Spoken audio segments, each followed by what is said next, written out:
I grew up loving the Music Man, and sometimes not understanding why I love it. And I think a lot of people don't understand why it's so special. It's a multi-talented guy, Meredith Willson. He wrote and developed the Music Man.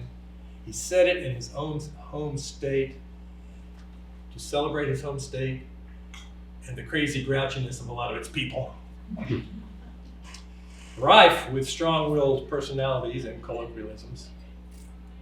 In the foreword to this book, Michael Feinstein wrote, "This is the first-person perspective of a deeply canny and meticulous chronicler who managed to preserve the creative process as if it were spontaneously happening, catching the mundane moments and details that illuminate and humanize the story." He was a lifelong music man, brimming with music, flautist, flute, composer, conductor, musical arranger, band leader, playwright, and author. He was a big deal, literally, having been the largest baby born in Iowa at 14 pounds, 6 ounces. If you are fascinated with the creative process, as I am, in music and theater, this is the book for you. I was particularly drawn to him because I had a musical mom, many of you heard. As a little girl, Jenny missed her father. He would take her on movie dates, not a kid's movie, but a grown-up movie of the 30s with luscious music. In the Depression, they couldn't afford sheet music, so she would pick out those movie songs on Grandma's old piano to assuage her loneliness. I observed that ability later as she played out her longing, helping her through weeks when Dad was off flying B-47s for the Air Force, in case we may need to bomb Russia or something. Years later, when First Pres called for Mom to play a particular song for Wednesday night supper, she might say, "I don't know that song. I don't think I've ever heard it. How does it go?" After hearing it sung, she went to the piano and played it back. "Jenny, I thought you didn't know it." "Well, I didn't until you sang it to me." She said she was playing by ear, and I hung around Mom a lot, especially when Dad was gone. So when I was little, I'd ear out a few songs on my own. I think I drove my piano teachers crazy, sorry Patrice, because when I would practice, I would soon stray into my own variations on the theme and go off chasing rabbits. I didn't realize that Mom and I had, at that point, discovered the Music Man's think system. Maybe I'll write up my own ideas someday for a dog musical. Cats shouldn't have all the glory. I inherited some of Mom's memory from. I'm amazed at how much John Philip Sousa, these last few weeks, and rock music or movie music I whistle or sing while walking the dog around the block.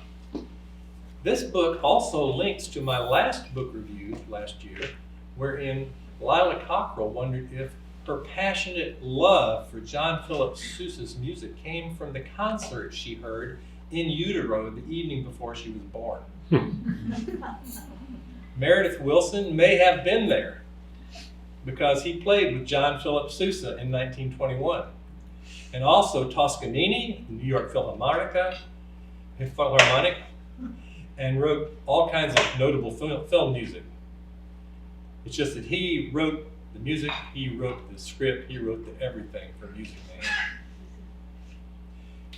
He created Professor Harold Hill as a shyster traveling salesman, much berated by all the others because he always seemed to win at any sales game.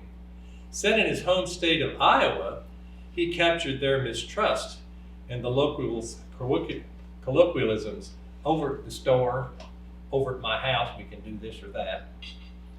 As he wrote it, he debated whether to have Harold Hill be an obvious con man from the start or let it out gradually.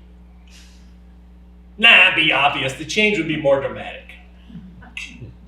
Act 1 opens in a train car on stage, full of disgruntled salesmen, as one of this explains the tactics of the most successful shyster salesman ever, who habitually leaves a town full of angry customers behind, ready to tar and feather the next such salesperson who shows up.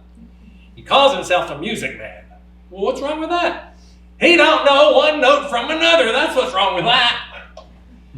Never worries about his line. He's just a bang-beat, bell-ringing, big-haul, great-go, neck-or-nothing, rip-roaring, overtime, bullseye salesman. That's Professor Harold Hill, despite the fact that he doesn't know the territory. All this talk concludes with the rhythm of the train slowing down, a talking song experiment that he thought he would play with. I love Wilson's song, lyric, and rhythmic experimentation throughout the Music Man, developed through 5 years of rewrites and consulting friends to get it just right.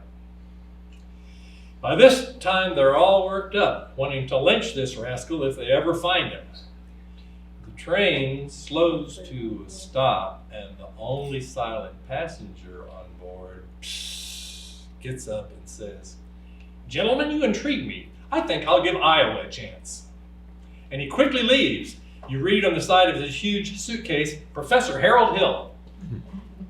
Now in the play, as he exits the train, all heads go out the windows, and the train coach splits in two, revealing River City's 4th of July Main Street, which I think must have been incredibly effective.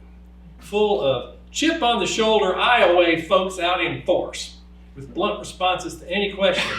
We're so, by God, stubborn we can stand touching noses for a week at a time and never see eye to eye.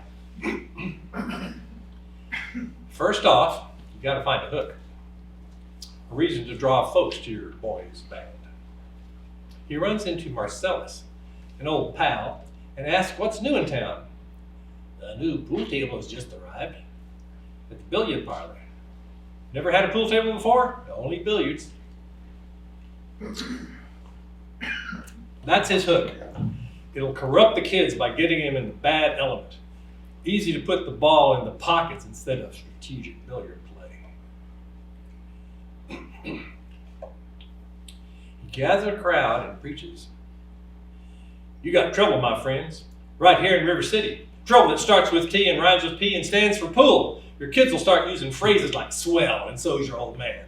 Your young men will be frittering away there, noontime, chore time, supper time too. Get the ball in the pocket, never mind the chore time. Pockets in the table. That marks the difference between a gentleman and a bum, with a capital B that rhymes with P and stands for pool."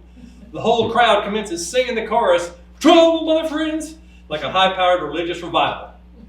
We got to figure out a way to keep the young ones moral after school. Well, you got to know the territory. Find your opposition. His old pal, Buddy Hackett in the movie, had just warned him to watch out for the librarian. She is a stuck-up music teacher who will expose you before you get your grip unpacked. She shows up at the end of his evangelical-sounding sales pitch and is not sold. His buddy points her out, and he follows her home, trying to flirt to no avail. She resists every advance and slams the door in his face. Her mother complains that this could be another last chance to find somebody. But she's late for her piano lesson with Amaryllis, and she sings her signature song of loving and yearning for love adjacent to and mixed with the simple notes being played.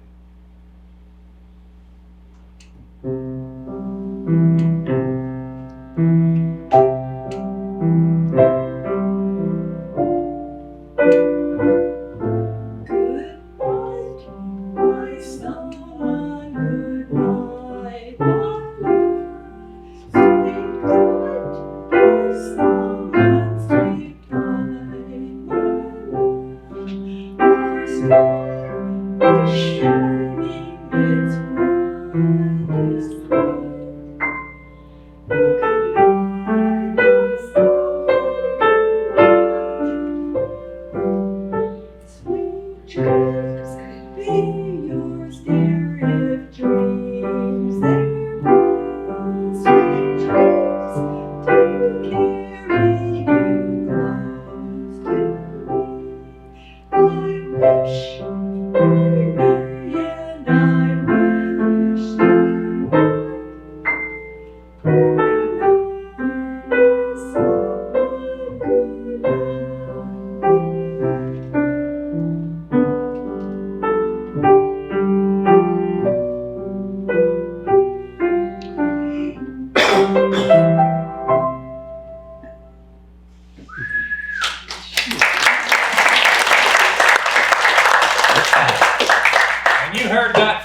real live piano teacher.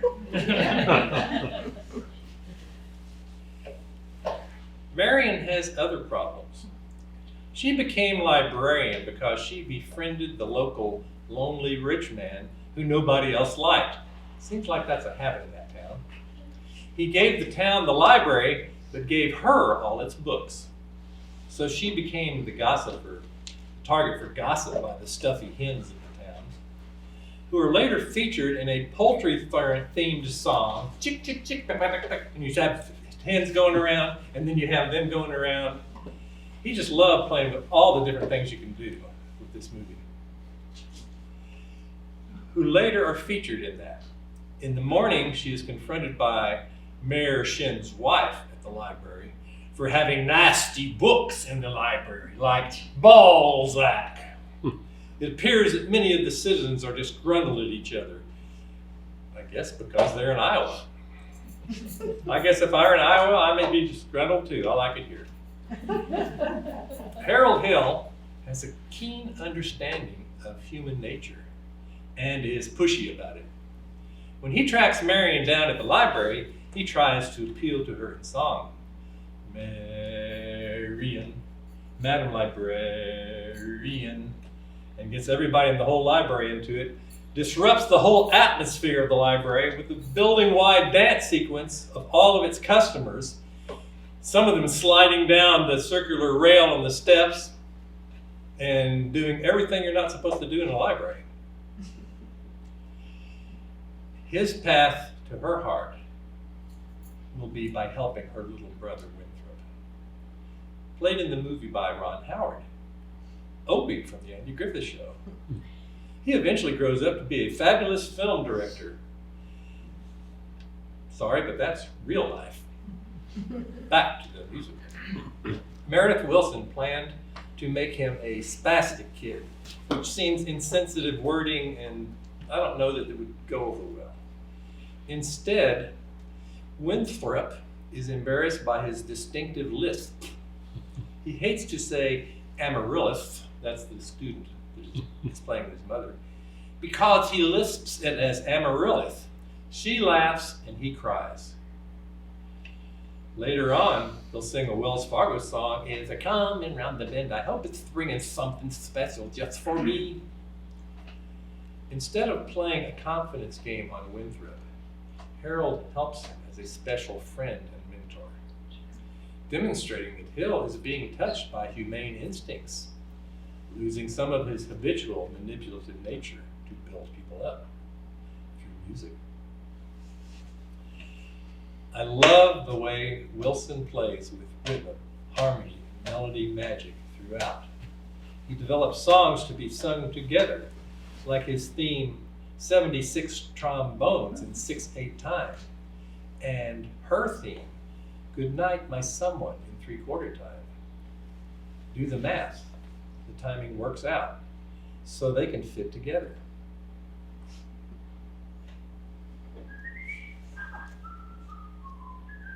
While 110 cornets played the air, then I modestly took my place as the one and only bass, and I opened up and down the square.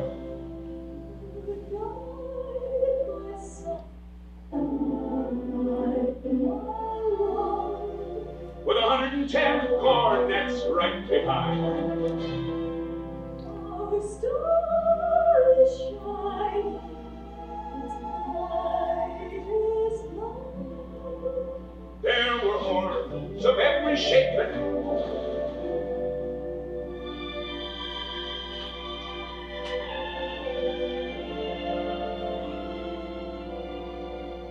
sweet dreams be yours, dear, if dreams there be. While 110 cornets played the air, I wish I may, and I wish I might. Now good night, my someone.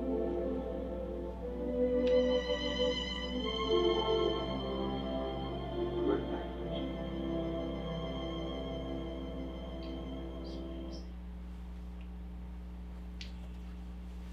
Meanwhile, Harold works his sales pitch schedule, going from house to house recruiting band players. He says to little Johnny, "Hill, sing 'I love you, Mommy. I love you, Mommy.'" His brother's worse. "I love you, Mommy. I love you, Mommy." And he tells the mother, it's a rarity that both sons in the same family would have such perfect pitch.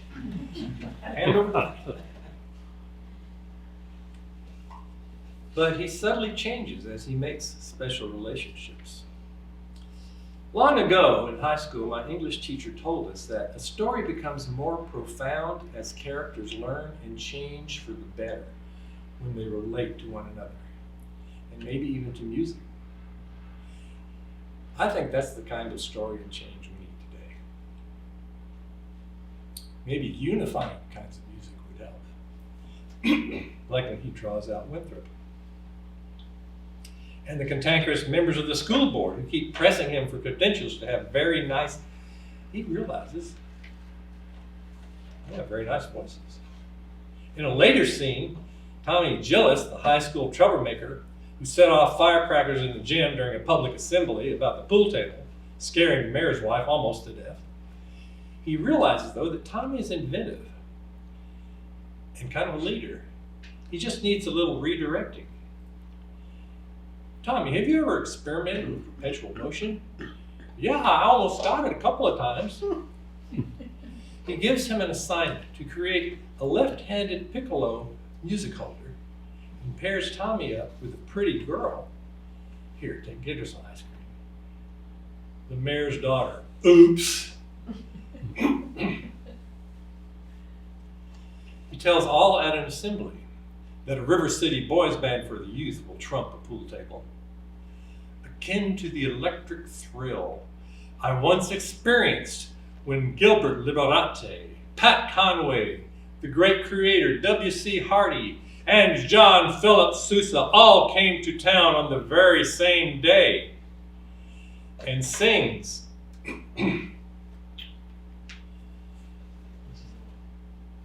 Last one, right? No, okay. 76 trombones led the big parade, with 110 cornets right behind. They were followed by rows and rows of the finest virtuosos, the cream of every famous band. Goes to, there were copper bottom, timpani, and horse platoons, thundering, thundering all along the way. Double bell euphoniums and big bassoons, each bassoon having its big fat say. There were 50 mounted cannon in the battery. Everybody's getting so worked up. Thundering, thundering louder than before. Clarinets of every size and trumpeters improvise a full octave higher than the score. And they have a chorus, and the audience marches out, and they're just going totally nuts over it. And they march out, and then suddenly some house shifts to, sounds like real professionals. Taken in, the town leaders start saying, "I'd stack our River City boys band against anybody else's." "What band?" "Oh yeah, well that man is a spellbinder."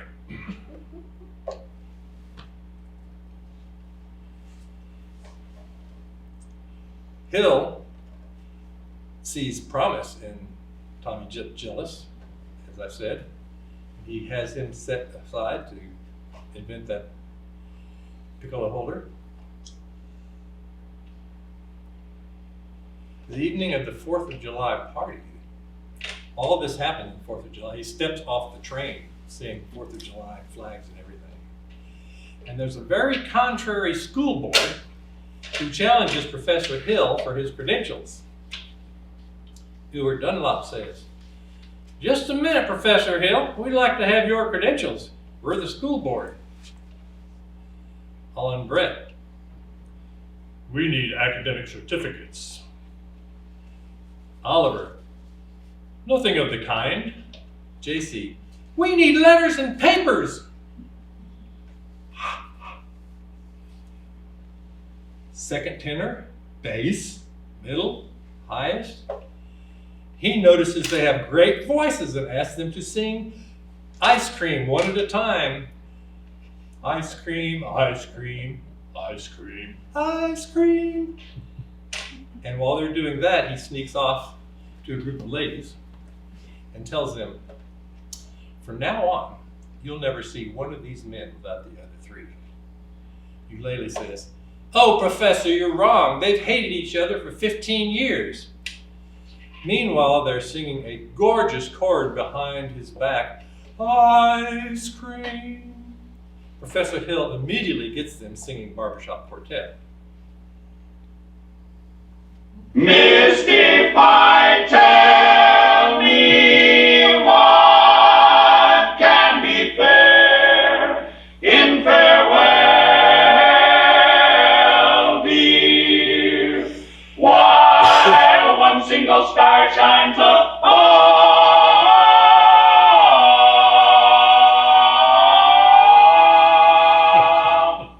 How can there be any sin, sin?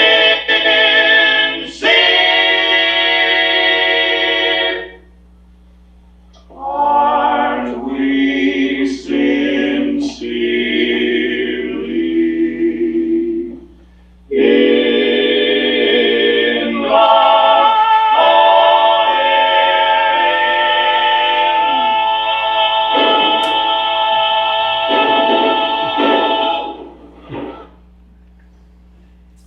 This music man is bringing folks together. He is a master improviser, not just of sales pitches, but of music pitches to build relationships. Well, maybe he's not so much about sheet music notation, but of how to harmonize people's hearts into the direction he wants them to go, which is evolving into the direction they may need to go. The key of Barbershop Quartet: each person seeks to improvise harmony with the others, achieving a unique collective sound, seeking out the optimum mutual blend, without any written music. That sounds like his specialty could be that. Wilson wrote that this was the first barbershop quartet featured in any Broadway play or movie. That too is a think system.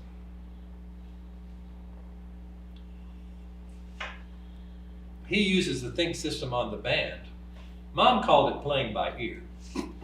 His instructions? Come on, guys. Think minuet in G. Over and over throughout the day. La-dee-da-dee-da-dee-da-dee-da. Get it? Da-dee-da, da-dee-da. La-dee-da-dee-da-dee-da-dee-da. La-dee-da-dee-da-dee-da. Oh, they're gonna ear it out like Mom did. When the band gets their instruments to play together under pressure, it sounds to me like they've been practicing alone and seem to start off on different random notes. If not, they quickly drift off into different random notes. So many are tone deaf, just like Johnny and Tommy. It's no barbershop quartet, but a clumsy mess. There's a lot of notes. I mean, we've got A, B, C, D, E, F, G. That's 7 of them, and 5 black notes. We got 12 notes that start wrong. You can hear them getting closer to the melody and harmony while the parents are oohing and eyeing about Johnny in his new uniform, bright shiny trombone or trumpet or bassoon or piccolo or drums. In the movie finale, there is a flash wherein they all transform into perfect uniforms and tune dynamically playing 76 trombones, perhaps a vision of the future. Going out with a bang as the band of their futures play in enthusiastic perfect harmony.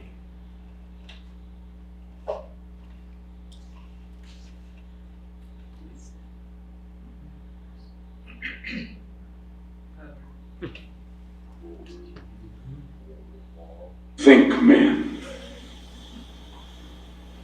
Think.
Wouldn't we want such positive energy for our own futures?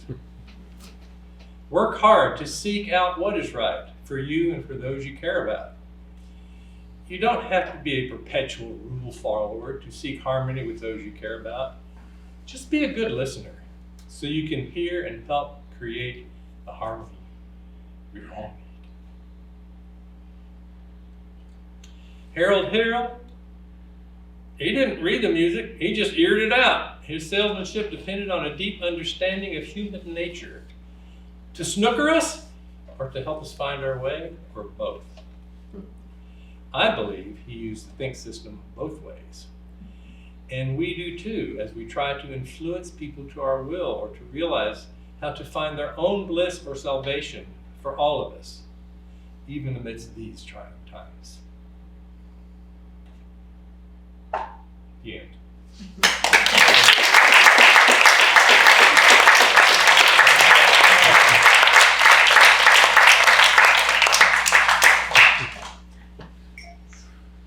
Nice job, Dad.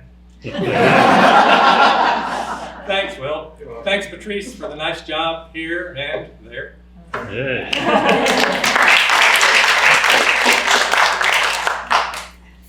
I have loved music all my life because of Mom. I've loved to draw all my life because of Dad. The stuff I started out with is what I ended up doing in architecture and art. It's just important to think back on how you got where you are, and if you're still hanging with the dream or if any of it's been left behind, go back and get it. Like that. Robert.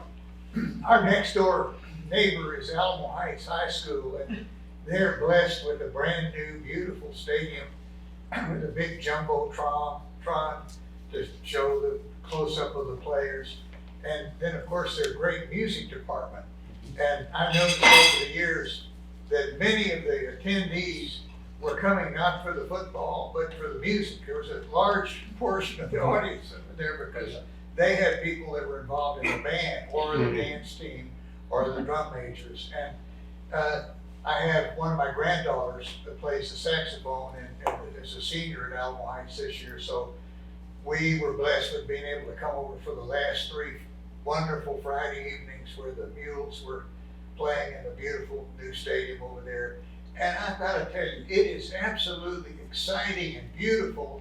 And the way high school bands that have the resources have been inspired by such as this Meredith Willson musical for musical excellence. I mean, the quality of the music that they play and the beauty of the uniforms and the stirringness of it.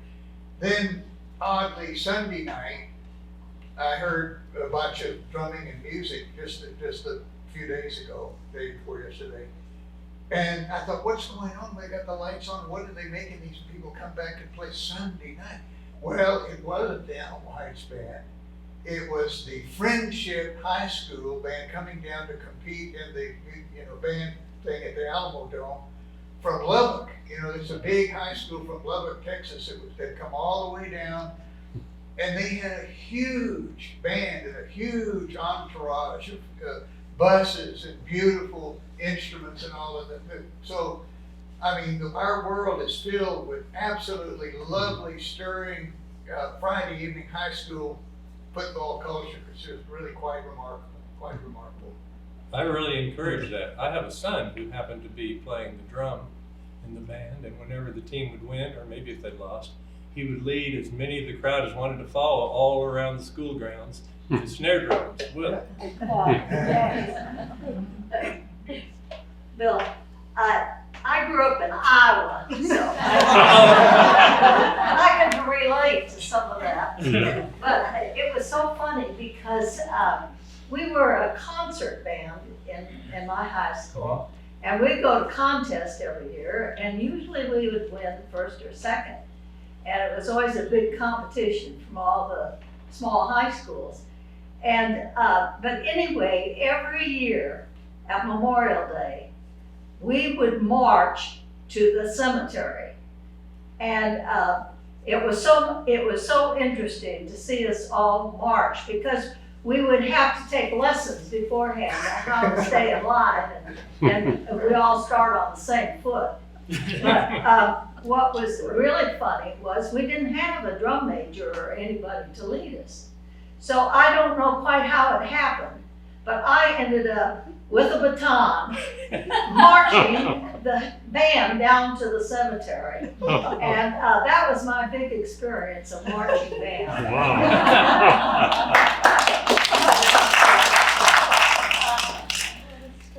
Pat. I just want to go back a little bit in my memory. My high school in Peoria, Illinois, the band leader was, his last name was Fogelberg, and his son was Dan Fogelberg, who, of course, became, quite popular. And Dan wrote the song, The Leader of the Band, for his father, which was, if you've ever heard the song, it is so touching. And it was such a great tribute to a high school band leader that, our band won prizes all the time. And of course, Dan was with the band when he was in high school. So it was just a wonderful tribute for Dan Fogelberg to do for his father, the leader of the band, who, bandmasters don't get recognized in high school, but he did. Cool. As I mentioned to you earlier, I said, it's interesting having seen both the movie on Turner Classics and a couple of years ago at Woodlawn Theater, the same thing. But listening to that opening pattern on the train, you can see that it's like a grandfather of the one type of music that probably nobody in here likes, which is rap. But it's that constant pattern, that fast pace that they keep going through. And then how he plays against that, with the sound of the train and the tracks, the clickety-clack constantly, and then the slowing down of the train as it gets into the station. Yeah, but it's interesting to see the different types of music that he weaves in there. And the satire on the people. Oh, I thought that was good rhythm for a second. Yeah, well, no, just a satire on the people of the town. Yeah. And they're, That music, that was originally music, and then he decided to just do the rhythms of it. oh, really? Yeah, it was. I think they were having trouble coordinating it all, what they were trying to do with it, and they just said, "Well, why don't we just leave the music out?" Yeah, that's in that But it book. could work. Mhm. And tell them about how I didn't know this about barbershop harmony groups, how they actually. Yeah, the barbershop groups, they don't have music. They don't have sheet music. I think they probably have somebody who, okay, you sing the melody, and then everybody, because everybody knows whatever the melody is, so you need to sing that. Somebody does.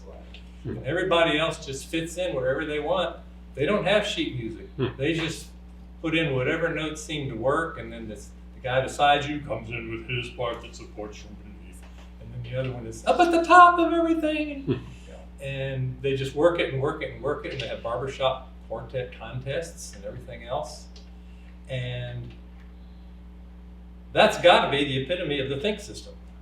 It's all improvised. It's all improvised. And improvise is one of my favorite things to do. If I'm drawing or if I'm thinking of a different way to clobber somebody in chess or whatever. It's just, when I'd be playing chess, for instance, one of my rules was if I had 2 equal moves to make and do a really good job, I always tried to pick the one that looked the most stupid.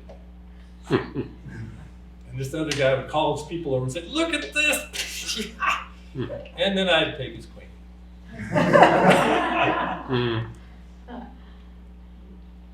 And it's all, all that psychology of all of that is just, I was just fascinated when I read towards the end of the book all about that think system and improvisation and doing that.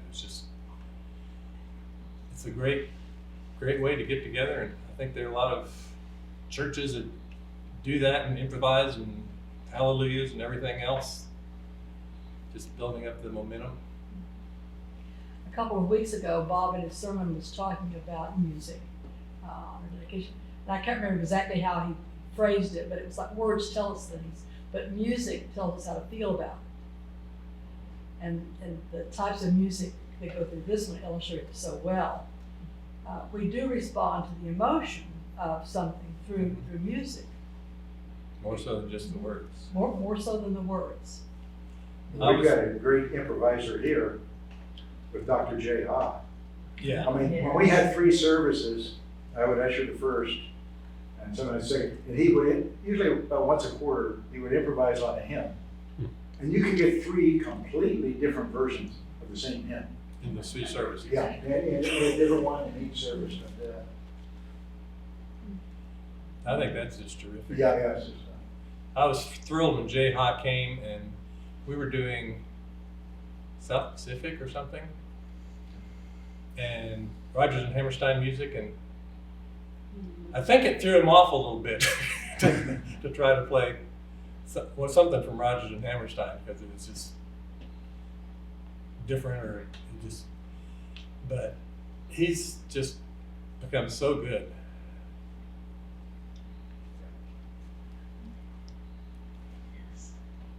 there was one time when he had done that, and Tom said, geez, on that last part where he's using pedals, the real low notes, he said, sound like you're inspired by Star Wars. He immediately goes, bum, bum, bum, bum, bum. Yeah, just, within a split second. Oh, yeah. And it's one of those you can feel it. I just love all kinds of music, and Yeah. I love hearing people talk and improvise. I just, whatever kind of creativity I hear just really gets me excited. Well, Jay is at the level where he goes with the whole genre. He is excellent on American style jazz, and he can just take that through all kinds of forms, because he no longer is thinking consciously about the instrument that he's playing. He is creating the music as he goes, and many musicians get to that point, and that's where you have a child who goes off and improvises when he should be practicing what Chopin wrote, and because the music becomes something beyond just the instrument. Yeah. I've grown up in love with music. It sounds like a lot of you have too.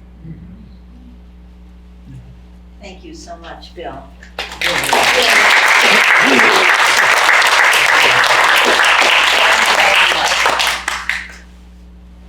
And family, it's always a pleasure, and we appreciate your taking the time and the preparation that it takes for your presentations. We appreciate it very much. A reminder to everyone else, we hope to see you in December. We will have had Thanksgiving by then, so everybody have a wonderful Thanksgiving. And on December the 14th, Martha Smith will be back for her second time this year, and she's reviewing The Mystery of Mrs. Christie. That would be Agatha, and by Marie Benedict. So either read that or decide to come and hear about it and decide if you want to read it, either way. But be with us, hopefully, on December the 14th. Happy Thanksgiving. Thank you for coming.